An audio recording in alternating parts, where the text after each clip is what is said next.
अभी विजन ज़रूर है, लेकिन उस लेवल पे अभी ग्राउंड पे काम नहीं है। आज भी रिसर्च एंड डेवलपमेंट के मामले में काफ़ी पीछे है। इंडिया क्या है, भारत क्या है, बेसिकली हम लोग सर्विस इंडस्ट्री की बात करते हैं।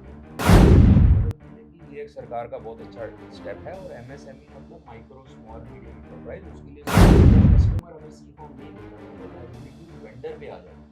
तो एक वो बहुत बड़ी चोट थी व्यापारी वर्ग के लिए। जीएसटी आने से अब हमें सी फॉर्म की चिंता नहीं है। नमस्कार, मैं राकेश मोहन सिंह। 1 तारीख को देश का बजट, पूर्ण बजट, मोदी सरकार का तीसरा कार्यकाल और पहला पूर्ण बजट, वित्त मंत्री निर्मला सीतारमण का 8वां बजट। हर वर्ग को इस बजट से उम्मीदें हैं, चाहे वो युवा हो, महिलाएं हो, साथ ही देश की रीढ़ की हड्डी कहे जाने वाला एमएसएमई सेक्टर, सूक्ष्म मध्यम लघु उद्योग, सबसे ज्यादा रोजगार अगर देखें तो इस देश में ये सेक्टर उत्पन्न करता है।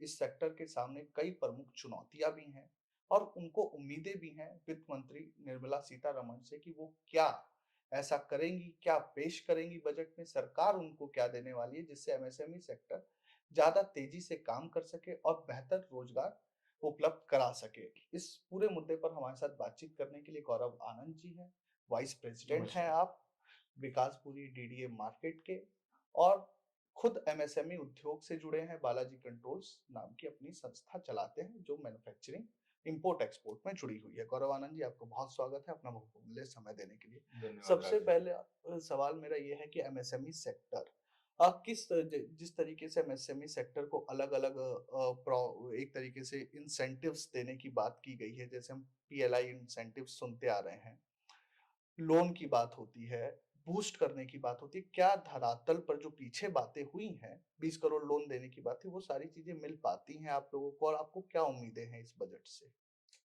नमस्कार राकेश जी। देखिए, जहाँ तक एमएसएमई की बात है, हम खुद बालाजी कंट्रोल्स में एक एमएसएमई ऑर्गेनाइजेशन है।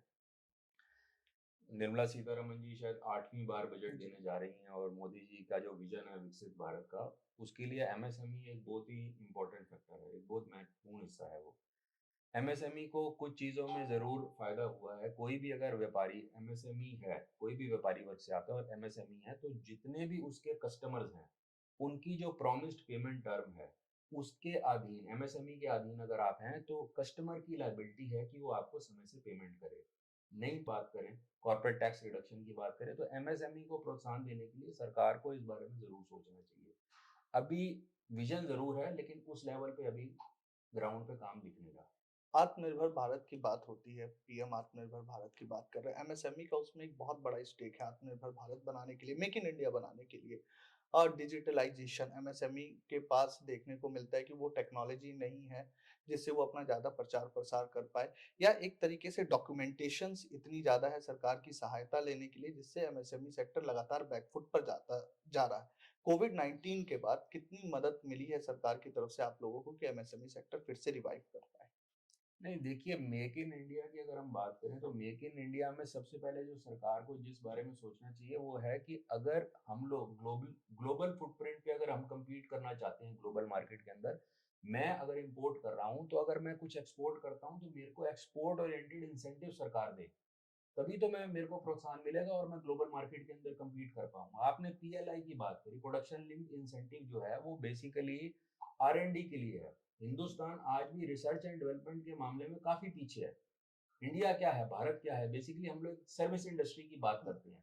चाहे हम यूएस में हो, चाहे हम यूरोप में हो, चाहे other parts of the world में हो, अगर हमको आर&डी में इन्वेस्टमेंट करनी है तो हमें कुछ ना कुछ एक ऐसा इंसेंटिव निकालना पड़ेगा ताकि आने वाली जो हमारी पीढ़ी है वो भी रिसर्च एंड डेवलपमेंट के लिए सोचे और नए इक्विपमेंट्स, नए प्रोडक्ट्स, नए सॉल्यूशंस को इजाद करे। वो उस चीज में अभी मेरे को इतना काम होता हुआ नहीं दिख रहा। एमएसएमई सेक्टर्स काफ़ी बंद हो रहे हैं, लोग निकाले भी जा रहे हैं। किस तरीके से एमएसएमई सेक्टर सोच रहा है कि एम्प्लॉयज को वो रिटेन कर पाए? सरकार ऐसा क्या आप लोगों को प्रोवाइड करे? क्योंकि आज ही सरकार की तरफ से म्यूचुअल क्रेडिट योजना के तहत 100 करोड़ रुपए का लोन का अप्रूवल मिला है। 60 लाख करोड़ सरकार डालेगी इस पूरे प्रोसेस के फंड में। क्या इससे आप लोगों को कुछ मदद मिलेगी और कैसे ज़्यादा से ज़्यादा आप एम्प्लॉयमेंट जनरेट कर पाएंगे एमएसएमई में? नहीं, नहीं, इससे निश्चित रूप में मदद मिलेगी। ये एक सरकार का बहुत अच्छा स्टेप है और एमएसएमई मतलब माइक्रो, स्मॉल, मीडियम एंटरप्राइज़, उसके लिए 100 करोड़ का लोन एक सब्सटैंशियल लोन होता है। समस्या कहाँ आ रही है राकेश जी कि जब हम लोन लेने जाते हैं, जब लोन की फैसिलिटी को अवेल करने जाते हैं, तो जिस तरह से हमें डॉक्यूमेंटेशन माँगी जाती है, आप एक चीज़ को प्रमोट करने के लिए कह रहे हैं कि विदाउट कोलैटरल है। लेकिन जब हम जाते हैं उस लोन की व्यवस्था को देखने की क्या हम ये लोन को अवेल कर सकते हैं, तो जिस तरह से हमें डॉक्यूमेंटेशन माँगी जा रही है, वो स्थिति कोई बहुत ज़्यादा सराहनीय नहीं होगी। क्योंकि अगर वो जैसे हम बोलते हैं कि लास्ट माइल कनेक्टिविटी, अगर एक एमएसएमई को लास्ट में हताश होना पड़ रहा है या उसको लोन नहीं मिल रहा, तो वो स्कीम तो सिर्फ़ आप समझिए कि प्रिंट मीडिया में ही रह जाती है। जीएसटी, नोटबंदी जी क्योंकि कई इकोनॉमिस्ट ने कहा है कि जीएसटी के स्लैब को 5, 15, 25 कर देना चाहिए। ये 4 तरह के स्लैब्स और जीएसटी को एक तरीके से और सिम्प्लीफाई करना चाहिए। तो एमएसएमई को इससे हेल्प मिलेगी कि जीएसटी को और सिम्प्लीफाई किया जाए और टैक्स स्लैब्स जो हैं, उसको कम किया जाए। देखिए, इस पे मैं आपको बड़ा ही एक साधारण-सा उदाहरण देता हूँ।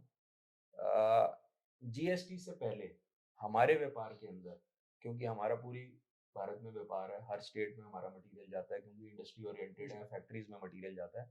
तो आपको पता होगा सेल्स टैक्स के अंदर एक सी फॉर्म की लायबिलिटी होती थी। अगर कस्टमर हमें सी फॉर्म नहीं देता था, तो लायबिलिटी वेंडर पे आ जाती थी। तो एक वो बहुत बड़ी चोट थी व्यापारी वर्ग के लिए। जीएसटी आने से अब हमें सी फॉर्म की चिंता नहीं है। हाँ, ये मैं निश्चित रूप से कहना चाहूँगा कि जीएसटी का स्लैब एक होना चाहिए, एक यूनिफ़ॉर्मिटी होनी चाहिए, ख़ासकर एसेंशियल गुड्स में, नहीं तो महँगाई बढ़ेगी, इन्फ्लेशन बढ़ेगी। अब सिंगापुर जैसी कंट्री को आप देख लीजिए, एक टैक्स रेट है वहाँ जीएसटी का। इंडिया के अंदर अगर आप लग्ज़री होटल में जा रहे हैं, तो वहाँ 28% है, अगर आप नॉर्मल होटल में जा रहे हैं, तो 18% है, अगर आप लग्ज़री गाड़ी ले रहे हैं, तो जीएसटी 28% है। तो rich is equal to evil ना बनाएँ।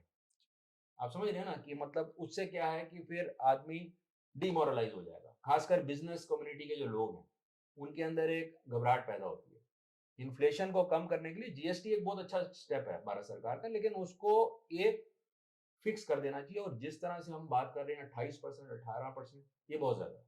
अंतिम सवाल मेरा ये है जिस तरीके से बड़े कॉर्पोरेट हाउसेस के टैक्सेस जो कॉर्पोरेट टैक्सेस है वो माफ कर दिए जाते हैं पिछले बजट में भी किए गए मुनाफा लगातार बढ़ रहा है कॉर्पोरेट हाउस का 2023-24 की बात करें तो 14 लाख करोड़ से ज्यादा का कॉर्पोरेट मुनाफा रहा एमएसएमई सेक्टर क्या उसके अंदर आ रहा है या एमएसएमई सेक्टर उस मुनाफे के बाहर है कितना मुनाफा बना पा रहा है एमएसएमई सेक्टर आज के दौर में या लाइबिलिटी में एमएसएमई सेक्टर दबता जा रहा है। देखिए, ये तो एक पूरी चेन है। एमएसएमई सेक्टर का मतलब ये है कि हम भी किसी को अपना प्रोडक्ट दे रहे हैं और वो उसको आगे मैन्युफैक्चर करके फिनिश प्रोडक्ट दे रहा है। तो कॉर्पोरेट से हम लिंक ज़रूर हैं।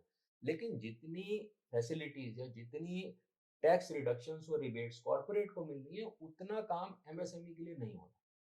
टैक्स रिबेट की अगर हम बात करें, जो नए मैन्युफैक्चरर्स हैं, मान लीजिए हम अगर मेक इन इंडिया की बात करते हैं और हम हिंदुस्तान में कुछ मैन्युफैक्चरिंग करना चाहते हैं, तो हमें as a new manufacturer under MSME scheme हमें कॉर्पोरेट टैक्स रिबेट मिलना चाहिए।